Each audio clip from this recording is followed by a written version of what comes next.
Chers amis, notre première table ronde porte un titre qui est plus un manifeste qu'autre chose, le CIMEV ou la nécessité de fédérer la profession.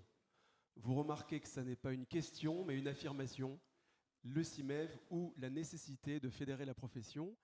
Pour en parler, autour de moi, il y a Carole Gézéquel, qui est commissaire-priseur à Rennes-en-Cher, membre du bureau du CIMEV. Camille de Foresta de Christie's Paris, qui est elle aussi membre du bureau du CIMEV. Vincent Pestel de Bord, qui est commissaire-priseur, secrétaire général adjoint du CIMEV. Éric Pillon, commissaire-priseur, trésorier du CIMEV. Là, ça devient sérieux. Et David Kahn, lui aussi commissaire-priseur, Kahn et associé, secrétaire général du CIMEV.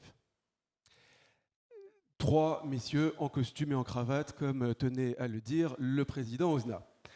J'aimerais que nous commencions avec Éric Pillon, qui était là à la fondation du CIMEV. Éric, pouvez-vous nous rappeler, il y a 23 ans, quasiment jour pour jour, ce qui a présidé à la création du CIMEV et en quoi sa création était indispensable? Alors, on va faire un petit peu... Ça fonctionne, là? Non. Allô? Ah, voilà. Il faut un petit moment. Oui, on va faire un tout petit peu d'histoire, c'est nécessaire à ce moment-là pour ce problème, parce qu'il faut voir qu'avant 2000, la profession était une profession unique, il y avait des commissaires-priseurs, et c'était des commissaires-priseurs, point barre. Certains commissaires-priseurs on distinguait déjà dans notre activité l'activité volontaire et l'activité judiciaire, mais on était tous commissaires-priseurs, pas commissaires-priseurs volontaires ou judiciaires, on était commissaires-priseurs. En 2000, les choses ont changé. Et on a distingué le commissaire-priseur judiciaire du commissaire-priseur volontaire. Donc, la plupart des gens se sont retrouvés avec deux casquettes. D'un côté, ils faisaient des ventes judiciaires, de l'autre côté, ils faisaient des ventes volontaires. Et les autorités ont changé, car auparavant, nous étions gérés par des chambres, la Chambre nationale et les chambres régionales. Il y avait 9 chambres régionales et la Chambre nationale qui les chapeautait. Et ces chambres régionales, et il va falloir arrêter ça. Si c'est urgent, vous répondez, ce sera notre petit secret. Voilà. Et les chambres régionales et la Chambre nationale se partageaient finalement les activités qu'ont plus tard le CIMEV et le Conseil des ventes. C'est-à-dire que là, les chambres régionales assuraient la discipline de la profession et avait en charge finalement la discipline de la profession. Et la Chambre nationale avait en charge la représentation de la profession et la formation. Et donc, lorsqu'il y a eu cette scission, la Chambre nationale a continué à s'occuper pour les commissaires-priseurs judiciaires de la représentation, mais des commissaires-priseurs judiciaires, les chambres régionales de la discipline, mais des commissaires-priseurs judiciaires, et pour les ventes volontaires, le Conseil des ventes s'occupait donc de la formation et de la discipline. Et donc, il était vraiment nécessaire, je me souviens très bien, j'étais à la Chambre nationale à l'époque, les dernières réunions, on a constaté, c'était le président Champin qui était à l'époque président de la Chambre nationale, et qui a dit il faudra que les maisons de vente, c'est comme ça qu'on était, que les maisons de vente se regroupent et créent un syndicat, parce que c'est ce syndicat qui pourra représenter la profession, ce n'est pas la vocation du Conseil des ventes, et c'est ce syndicat également qui peut représenter la profession au sein des instances, notamment toutes les instances de négociation sociale ou choses comme ça. C'est le syndicat qui peut le faire, et en aucun cas le Conseil des ventes. Comment l'idée de création d'un syndicat a-t-elle été prise par vos confrères et par le reste du marché de l'art et par les instances politiques? Alors, au départ, ça a été vraiment très spontané, puisqu'il y a eu une première réunion, je suis incapable de me souvenir à quel endroit c'était, mais quelqu'un peut-être ici s'en souvient. Il y a eu une première réunion de presque l'ensemble de la profession. Presque tous les commissaires-priseurs se sont réunis en disant, et là, Hervé Poulain a dit, il faut vraiment créer ce syndicat, et c'est à ce moment-là que ça s'est créé. Et au départ, toutes les maisons de vente quasiment ont été la première année membres, parce que ça s'est fait, ce sont les chambres régionales qui ont adhéré au nom de tous leurs membres. Donc tous les membres ont été, au départ, membres du CIMEV. Et donc la première cotisation était une cotisation faite par les chambres régionales. Ça, c'était parfait. Évidemment, lorsque l'année d'après, on a demandé à chaque commissaire-priseur de cotiser individuellement, là, c'était un petit peu moins bien, il y a eu une petite perdition. C'est le moins qu'on puisse dire. Les gens se disant, puisqu'ils sont là, ils font le travail, ce n'est pas forcément la peine de cotiser. Mais enfin, cela dit, ces dernières années, on a une augmentation régulière et j'espère que ça va encore augmenter. Donc, si j'ai bien compris, les premiers commissaires-priseurs étaient membres à l'insu de leur plein gré, pour reprendre l'expression consacrée. Il y en a aujourd'hui, il y en a un certain nombre qui manquent à l'appel, mais on en parlera plus tard en tant qu'adhérent dans la table ronde. Vous-même, à titre personnel, quelle a été votre implication ? Dès le début, vous avez été actif, membre du bureau ? Non, au début, je n'étais pas très actif, mais j'ai été adhérent immédiatement. J'ai été adhérent, mais au début, je n'avais pas beaucoup de responsabilités. J'étais encore un peu à la Chambre nationale, je crois d'ailleurs. Et puis après, très vite, moi, j'ai scindé mon activité. C'est-à-dire que j'ai abandonné l'activité judiciaire pour n'avoir que l'activité volontaire. Question 1 million d'euros. La situation actuelle permet-elle au marché de mieux fonctionner que celle d'il y a 23 ans ? Ah oui. Oui. Je pose la question aux autres aussi. Hein. Oui, parce que quand même la profession, c'est... D'abord, le marché de l'art en France a augmenté malgré tout avec cette réforme. D'abord, il y a eu l'apport des maisons de vente, des deux grandes maisons de vente mondiales qui sont arrivées sur le marché parisien et qui, malgré tout, ont développé le marché français. C'est indéniable. C'est indéniable parce que, si vous voulez, il y avait quand même énormément de choses qui échappaient. Alors certes, on avait un monopole en France, mais énormément de choses échappaient au marché français, puisque les maisons de vente importantes avaient toutes des bureaux à Paris et exportaient immédiatement toutes les affaires importantes régulièrement. Donc, malgré tout, ces maisons de vente se sont développées. De surcroît, se sont développées grâce à cette réforme. Des maisons de vente qui se sont structurées, qui sont plus importantes. La maison Arcurial, qui est partie sur la base de 3 maisons de vente françaises, réunies par des financiers, mais 3 maisons de vente françaises sont devenues maintenant une des plus grandes maisons de vente. Donc ça s'est développé grâce à cette réforme. Si vous aviez un argument à sortir pour persuader les commissaires-priseurs qui ne sont pas encore membres du CIMEV d'adhérer, quel jugement vous portez sur les 23 ans d'action du CIMEV et sur les 23 années à venir ? Ceux qui n'ont pas encore adhéré ont tort, évidemment, ça c'est certain. Ils ont tort, mais d'abord parce que longtemps, les commissaires-priseurs, étant donné que la profession se maintenait, commissaire-priseur judiciaire, commissaire-priseur volontaire, les chambres régionales continuaient à exister, les commissaires-priseurs avaient finalement l'impression que leur chambre régionale était quelque chose qui s'occupait d'eux, qui les fédérait. Mais la réforme de la profession de commissaire de justice fait que les commissaires-priseurs, je crois, se sentent moins à l'aise dans ces assemblées de commissaires-priseurs de justice, qui sont des chambres régionales, je crois des régionales, régionales de commissaires-priseurs de justice, où ils sont un petit peu noyés, parce qu'ils représentent, ils sont 10% à peu près 10%. Donc, évidemment, ils sont un peu perdus. Et je pense que l'endroit qui peut les réunir, les gens qui font une activité de vente volontaire, c'est le CIMEV. Le CIMEV peut réunir ces gens-là. On parle tous de la même chose, on a les mêmes préoccupations. Et ça, seul le CIMEV peut faire ça. Et puis, nous défendons quand même depuis des années. Alors, évidemment, les gens ne s'en rendent pas compte, mais au quotidien, le CIMEV a eu une action permanente pour une multitude de petites choses, des négociations sur l'ivoire, sur les TVA à l'importation. Ces choses-là, ça a été un travail continu du CIMEV ces 23 dernières années. Les 5 dernières années, on a travaillé très activement à l'aboutissement de cette réforme qui permet quand même d'avoir une représentation de la profession au sein du Conseil des ventes qui est différente, et évidemment un travail qui sera, je l'espère, différent dans son approche. Mais merci pour ce panorama. J'aimerais maintenant que nous passions avec Carole Jézéquel à l'organisation du CIMEV. Comment est-il structuré ? On le laisse. Vous pouvez parler d'eux à la fois, mais on n'en entendra qu'un.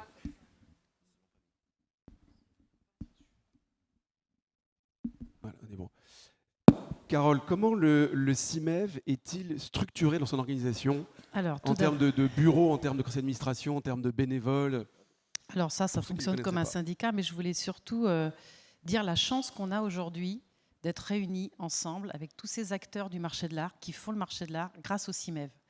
On a les personnalités politiques, les experts, tous ces acteurs, les prestataires, les partenaires, qui aujourd'hui peut réunir autant de diversité dans un moment où il y a quand même un grand tournant, où on coupe différents cordons. Et le syndicat, c'est un travail continu de veille. On est donc 12 membres du bureau, dont essentiellement des commissaires-priseurs, et qui sont répartis, il y a de la province, il y a de l'Île-de-France, et aussi un conseil d'administration. Donc cette veille permanente, c'est aussi grâce à un président qui a la chance de se rendre disponible, malgré sa grosse société, et parce qu'il a justement une grosse maison de vente, de se rendre disponible pour être partout, à tous les grands moments et rencontres, qui sont des rencontres avec les politiques, et aussi nos 2 chevilles ouvrières. Parce que je pense que quand vous passez un coup de fil au CIMEV, vous avez Marine et Chloé qui vous répondent très rapidement. On a un réseau en fait, de connaissances, un carnet d'adresses qui est actualisé, et nous sommes capables de vous répondre, je pense, rapidement sur tous les domaines aujourd'hui. Donc c'est répondre, c'est informer, c'est aussi la promotion de la profession. Parce que la profession, elle est reconnue, mais elle n'est pas si connue que ça, concernant justement le fonctionnement des enchères. Bien sûr, il y a les plateformes qui ont facilité tout ça, mais je remarque quand même le samedi, quand je suis dans ma petite province, mon marché, puisque j'expose pendant le marché, qu'il y a des tas de jeunes qui rentrent et qui ne connaissent pas le b.a.-ba. Donc, il y a à faire, il y a des conquêtes, il y a beaucoup de rapprochements qui sont à faire aussi avec nos différents partenaires. On était donc voilà aussi avec les notaires, mais aussi tous ces acteurs que sont les galeries, nos antiquaires, qui sont nos clients.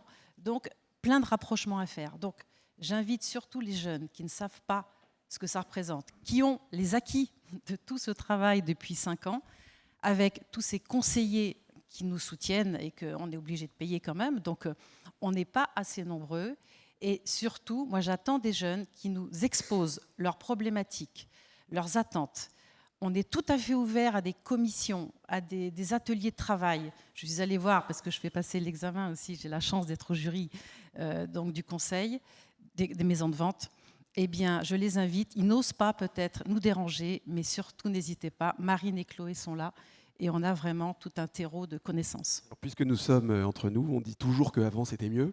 Les jeunes élèves et les futurs commissaires-priseurs, quel est leur niveau aujourd'hui?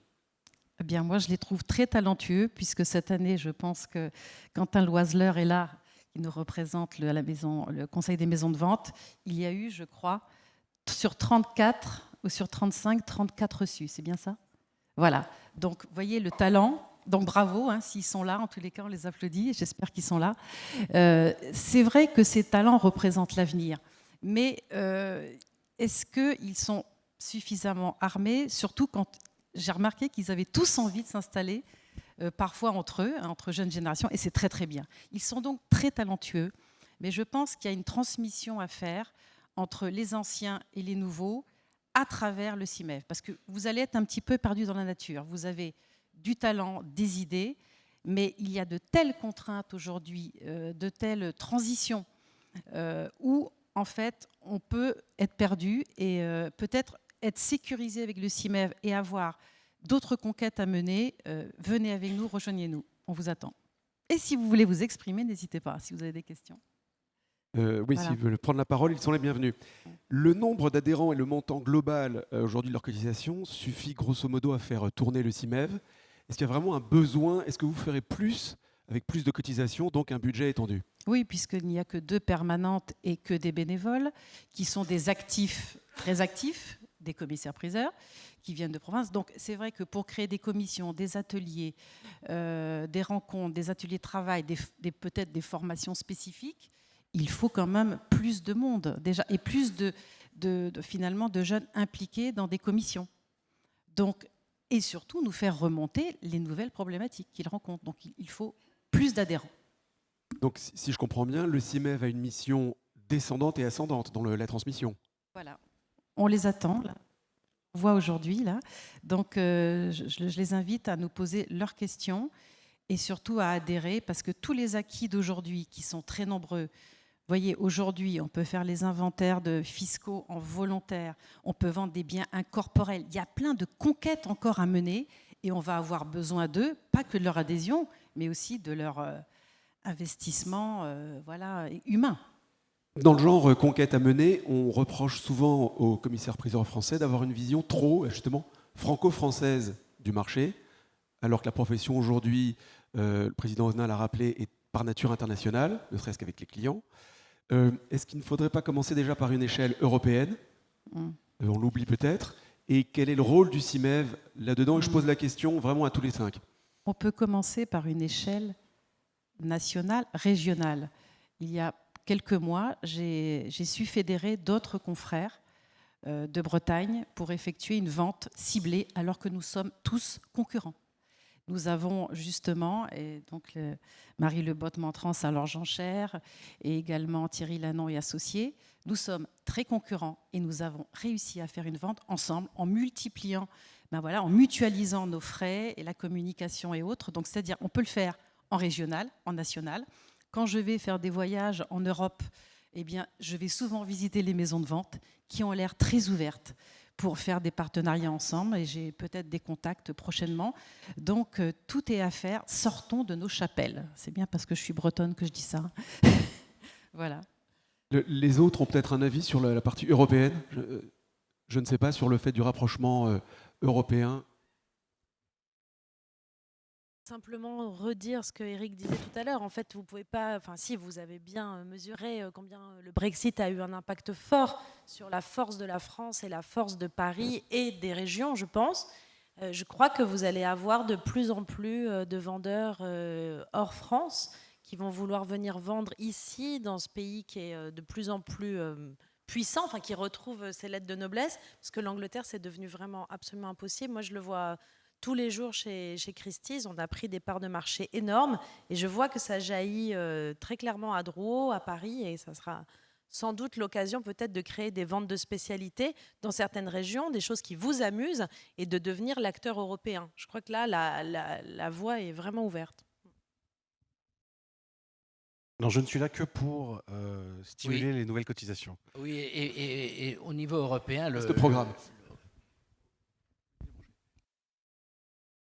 Au niveau européen, le problème se pose effectivement plutôt que la France reprenne une place importante au sein de l'Europe, mais le marché de l'art est quand même essentiellement, dans la mesure où l'Angleterre n'est plus dans l'Europe, le marché de l'art est essentiellement en France. Il y a des ventes importantes en Allemagne, un petit peu, et en Suisse, mais oui, Suisse et Allemagne, un petit peu, mais c'est le maillage des ventes aux enchères tel qu'il est en France. Il n'y a qu'en Angleterre qu'on le retrouvait, aux États-Unis, où il y a une multitude de maisons de vente, comme en France, plus ou moins importantes. Mais les autres pays européens, en Espagne, en Italie, par exemple, il n'y a quasiment pas de marché de l'art au niveau de la vente aux enchères. Donc c'est quand même quelque chose qui est très français et qui séduit énormément.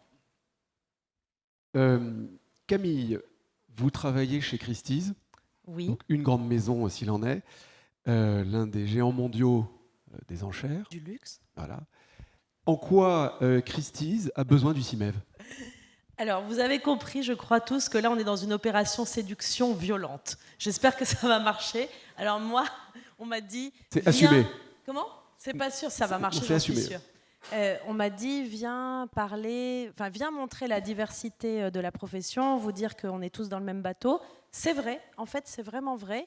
Moi, je suis au bureau du CIMEV et j'en suis enchantée, mais je suis aussi très heureuse de représenter Christie's parce qu'en fait, on a vraiment, nous, Christie's, on a autant besoin du CIMEV que le CIMEV peut avoir eu besoin de nous dans le passé. Alors, les exemples sont nombreux et j'en ai choisi quelques-uns. Par exemple, vous vous souvenez, au moment où on a renégocié les seuils pour les demandes de passeport CBC, alors nous, le CIMEV a énormément œuvré et nous, Christie's, on était concernés au premier chef. Et donc, merci au CIMEV pour ça, parce que la vie est quand même un peu plus facile pour Christie's grâce à ce lobbying. Il y a eu aussi toutes les histoires autour de l'ivoire. Alors, je sais que ça n'est pas encore assez, je sais que vous vous en plaignez beaucoup, mais Sachez qu'on a quand même beaucoup fait pour que ce soit ce que c'est aujourd'hui. Et Christie's en a bénéficié parce que nous, on avait le problème, par exemple, des meubles de Ruhlmann qui partent aux États-Unis, dont il faut enlever les baguettes, enfin des choses sympathiques. Il y a eu aussi la DAGP où nous, on était évidemment, vous imaginez, concernés très fortement et où le CIMEV a beaucoup soutenu. Et enfin, là, très récemment, je pense à toutes les conversations qu'on a eues, Tracfin, Douane, avec l'OCBC, qui voient que toute la profession, les grandes maisons internationales, mais aussi tous les acteurs locaux, sont tous dans un souci de transparence et de vouloir rendre le marché extrêmement sain. Donc, par ricochet, ça sert énormément à Christie's, oui.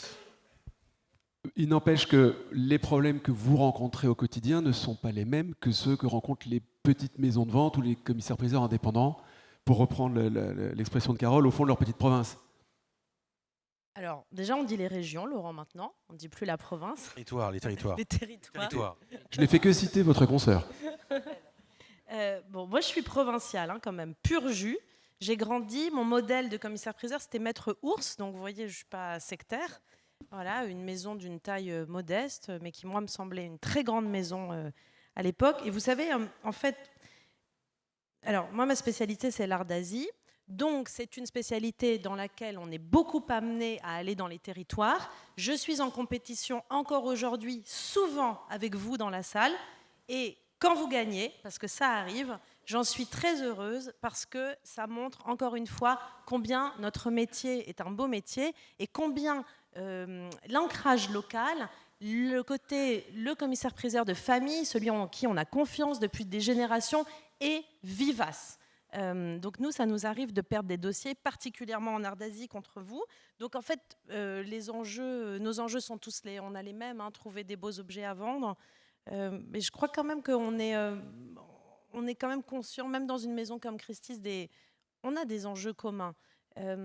Et d'ailleurs, on a aussi, je pense que vous avez vu ça, on a maintenant un partenariat local avec un acteur local dans le sud-ouest, à Toulouse. Donc en fait, on est une maison qui est quand même assez proche des problèmes territoriaux, enfin j'espère.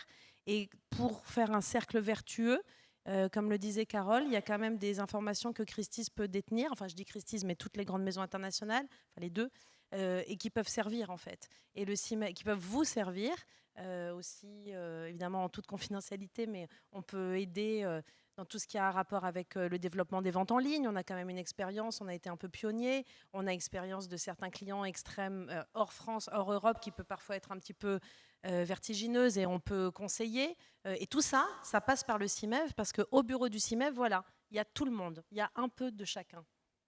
Alors justement, vous qui n'êtes pas un commissaire-priseur à l'ancienne avec, je reviens, costume, cravate et chemise blanche, trouvez-vous que l'échange entre les générations se fait de manière assez efficace, je dirais, dans le CIMEV et dans la profession en général? Carole Gézéka en a parlé tout à l'heure, il y a les jeunes commissaires-priseurs qui ont des idées, qui ont des capacités techniques et des connaissances que les anciens n'ont pas, mais qui ont besoin de la compétence et de l'expérience de ceux-ci. Ouais, moi, je trouve que ça marche bien. Je suis très impressionnée, parce que je ne sais pas si vous êtes d'accord, mais c'est quand même une profession où on a tous, j'allais dire les jeunes, mais je ne sais même pas où je suis maintenant, mais on a tous un modèle. On a tous un commissaire-priseur qui nous a fait rêver. On l'a fréquenté de près ou de loin, mais en tout cas, on s'est construit à l'ombre de cette personnalité. Vous, qui était-ce? J'ai peur de dire là, parce que... Alors moi, qu'il est là. Rémi Le Fur, Rémi, bien beaucoup. Je ne sais pas s'il est là, mais il le sait. Mais il y en avait plein. Enfin, là, je vois cette nouvelle maison qui s'est créée, qui s'appelle Maurice. Voilà, donc vous voyez bien combien les jeunes maisons en fait s'inscrivent à l'ombre des grands. Il y a eu des témoignages extraordinaires d'admiration, d'affection quand Maître Cornette est mort. C'était beau. Toute cette jeunesse qui lui rendait hommage sur les réseaux sociaux, moi ça m'a beaucoup impressionné. Donc oui, je pense que la transmission est assez bonne. Je crois aussi, puisque Éric le disait, il y aura moins de réunions dans les chambres régionales. Ici, cette convention, vous êtes nombreux, vous serez encore plus nombreux ce soir quand il y aura du champagne, etc. Mais je sais que les jeunes gens viennent pour aussi être sûrs que ce soir, aujourd'hui, ils vont rencontrer ces personnalités qui les ont aidés à se construire et qui sont aujourd'hui des conseils, des mentors. Donc oui, je trouve que c'est pas mal, mais ça pourrait être encore mieux. Et pour ça, on a vraiment besoin de nouveaux adhérents. Je crois que il y en a qui cherchent encore des stages, qui lèvent la main d'ailleurs. Il y en a qui sont pas, ils viennent d'avoir l'examen d'accès, mais ils cherchent encore des stages. Donc manifestez-vous, surtout levez la main. Ouais, Montrez-vous. C'est le moment ou jamais. Hein. Le CIMEV est là pour ça. On va vous trouver aussi, une place. Marine Barrier et Chloé Thibault, qui sont tellement extraordinaires et à qui on doit beaucoup, je le redis, elles sont là pour vous répondre sur tous les sujets techniques, mais elles sont aussi là pour vous, les jeunes. Si vous cherchez un stage, si vous avez du mal, elles font aussi le lien beaucoup avec toute la presse, la communication, qui est très avide de mieux connaître notre métier, et ça passe toujours par le CIMEV. Donc cette idée de transmission, le CIMEV en est un très bon vecteur à mon avis. Merci Camille. Marine et Chloé sont tellement discrètes que lorsque l'on parle d'elles, elles s'enfuient. Ouais. C'est frappant. Nous le voyons d'ici. Merci Camille. J'aimerais maintenant que nous parlions de la convention collective et du rôle clé du CIMEV avec David Kahn. L'une des premières missions du CIMEV, justement, concerne la convention collective. C'est le rôle d'un syndicat.